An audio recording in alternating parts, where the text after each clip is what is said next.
Muito boa tarde, meus amigos. Mais uma vez estou aqui, graças a Deus,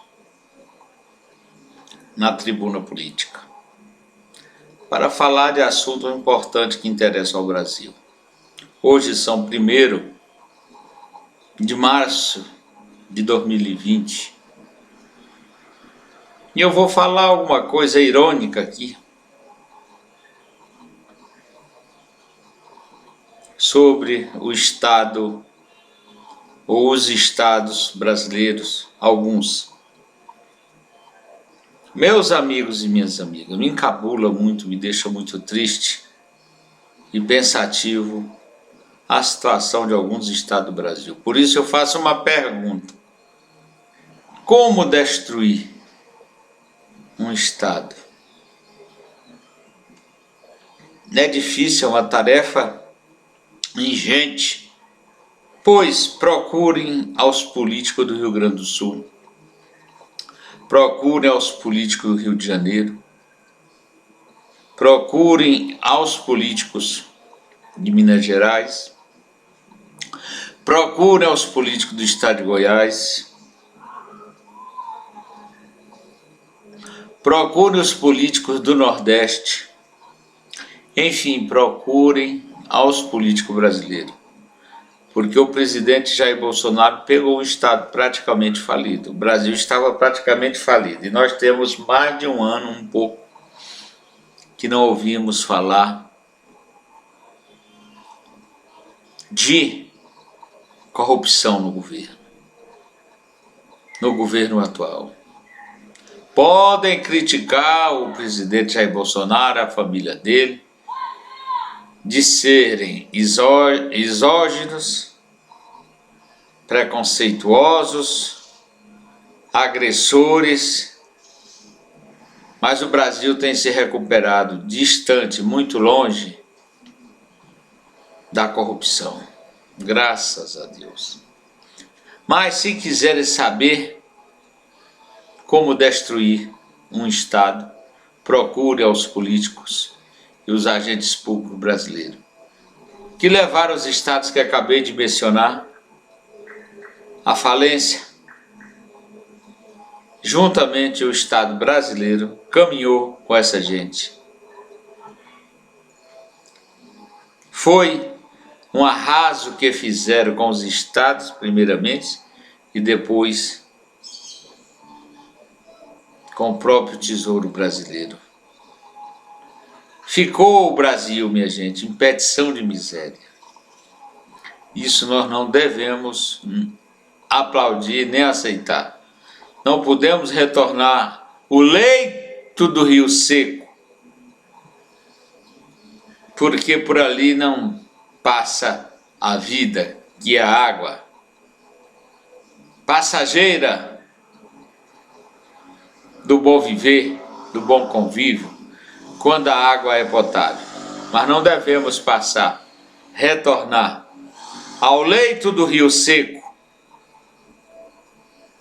que lá nada existe. Foi assim, minha gente, que ficou o Brasil, um leito de rio seco, destruído, sem perspectiva. Agora o atual governo tem feito de tudo para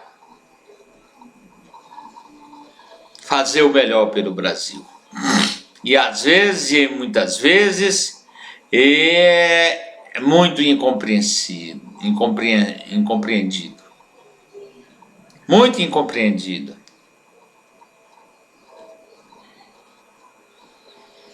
Mas a mudança, minha gente, a mudança para o ser humano é sempre algo tormentoso, porque ninguém sabe o que vai estar do outro lado. O Brasil já havia nessa constante, acostumado com seus algozes. Parece até que tinha, por certo tempo, a síndrome de Estocolmo. É algo que temos que meditar, pensar muito, para não retornarmos ao leito do rio seco. Do rio que secou. Minha gente, Como a vida pública é difícil de ser conduzida. E o Brasil é um país que vem desde o descobrimento, desde a época de Portugal, enfrentando problemas de corrupção. A corrupção no Brasil era algo comum, algo corrente, algo que ninguém estranhava. Mas acontecia, o patrimonialismo era diário, era constante, era um trabalho feito adredemente e o Brasil nunca decolou, mesmo de verdade. Vejo aí a China, a segunda economia do mundo, partindo para a primeira, e teve época que estava muito inferior ao Brasil. Mas pelas mãos e as ideias de Deng Xiaoping, o Estado chinês, a China, que é comunista no sistema político e capitalista no sistema econômico. Lá eles conduziram binarizar o sistema estatal. E eles dão segurança jurídica a quem quer que seja que queira investir lá na China. E assim eles conduziram a China quase já a primeira economia do mundo. Mas vão chegar lá logo, logo. Não adianta os Estados Unidos declarar a guerra comercial contra eles, porque isso vai acontecer de uma forma natural, porque lá eles trabalham muito, se esforçam muito, é muita gente, e o resultado do trabalho sairá sim, com certeza. Mas minha gente, se vocês quiserem saber como destruir um Estado, uma economia estatal, pergunte aos políticos. Primeiramente daqueles estados que mencionei, depois ao conjunto dos políticos brasileiros. Que são todos farinha do mesmo saco, como se diz por aí. Todos esperam uma mamata do Estado para melhorar a sua condição econômica. Infelizmente é isso.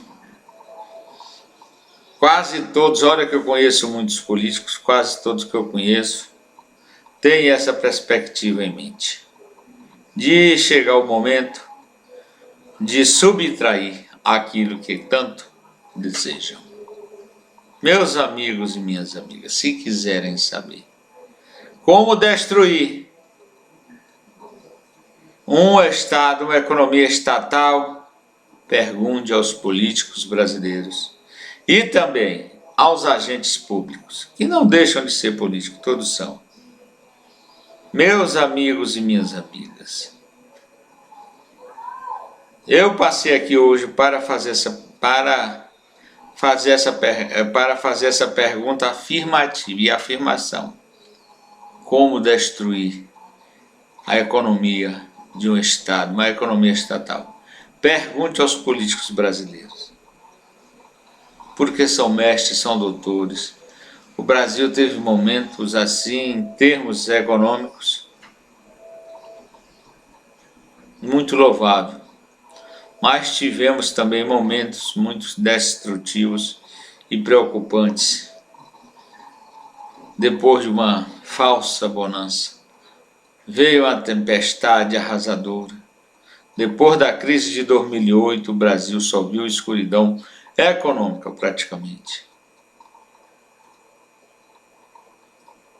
Só viu escuridão econômica. Minha gente, o que fizeram com a Petrobras e outros contratos estatais que arrebentaram, que acabaram com a economia brasileira, deixando, na época, com 14 milhões de habitantes desempregados. Hoje nós temos quase 12 milhões. Fruto do esforço dessa baixa, que foi significativa, apesar de ainda faltar muito, mas do esforço do governo Temer e do próprio governo Jair Bolsonaro. Foram passos pequenos, mas grandes, de muito valor, para aqueles que conquistaram novamente os seus empregos. E isso não foi retornar, isso foi retornar ao leito de um rio caudaloso. Reconquistar ou conquistar seus empregos, seus meios de vida, sua dignidade. Meus amigos e minhas amigas, é para se revoltar mesmo, porque o povo brasileiro não merece esses quase 12 milhões de habitantes desempregados. O Brasil é uma potência muito grande. Dizem que já chegou até a 6ª economia do mundo. Isso não é pouco, minha gente. Já tentaram acabar com o Brasil de diversas formas, não conseguiram, porque é muito grande. Tem uma potencialidade que nenhuma nação do mundo tem. Além da nossa diversidade cultural, étnica e muito mais que temos nesse país. Meus amigos, mas vale a pena perguntar: como se destrói uma economia estatal, um Estado? Como se destrói? É só perguntar aos mestres nesse assunto, os políticos brasileiros e os agentes públicos. Não temos nem que pestanejar, está aí o resultado das políticas envidadas por essa gente, que o professor chegou a dizer em um livro muito famoso que nós temos no Brasil político cordial. E eu digo que nós temos um político cordial, mas insensível, sem nenhum sentimento solidário. Levar o Brasil à economia mundial mais concentrada do mundo. Desvalorizar o trabalho. Agora, mais recentemente, estão contratando. E o capital está humilhando o trabalho, contratando com salários baixíssimos, muito a menor do que era antes. O capitalista brasileiro é selvagem. Eu não chamo nem de capitalista, porque o sistema capitalista tem suas regras. Busque lá em Adam Smith e mais remotamente em David Ricardo, que vão encontrar os fundamentos de uma economia com elementos que podem dar sustentabilidade a uma economia liberal. Meus amigos e minhas amigas,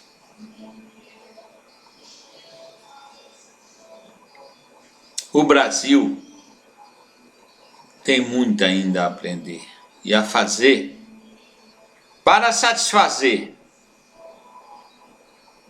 o seu povo, o seu público, aqueles que criam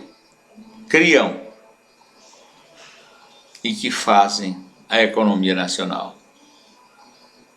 No mais, meus amigos, manda um recado aqui para Nélida Pinhon. Um dia chegarei a Sagres. Chegarei a Sagres, Nélida. Os meus respeitos, porque a senhora é uma pessoa muito inteligente e sabe discernir o pensamento do todo, de um Estado, de uma nação e das pessoas. Muito obrigado, que Deus nos ajude, e voltarei oportunamente, se Deus quiser, em nome de Jesus.